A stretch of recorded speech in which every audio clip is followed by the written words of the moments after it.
এক বনে ছিল একটা বাঘ। হঠাৎ একদিন বাঘের গলায় হাড় আটকে যায়। তখন বাঘটি হাড়টির জন্য কিছু খেতে পারত না, ব্যথায় ছটফট করত।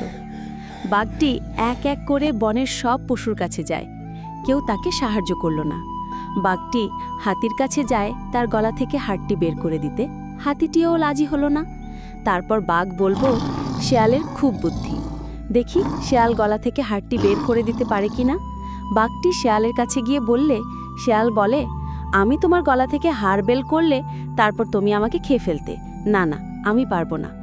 তারপর বাঘটি একটি নদীর ধারে গেল, সেখানে গিয়ে দেখল একটি বক নদী থেকে মাছ ধরে খাচ্ছে। তখন বাঘটি বকটিকে বলল, তুমি যদি আমার গলা থেকে হাড়টি বের করে দিতে পারো তাহলে আমি তোমাকে পুরস্কার দেব।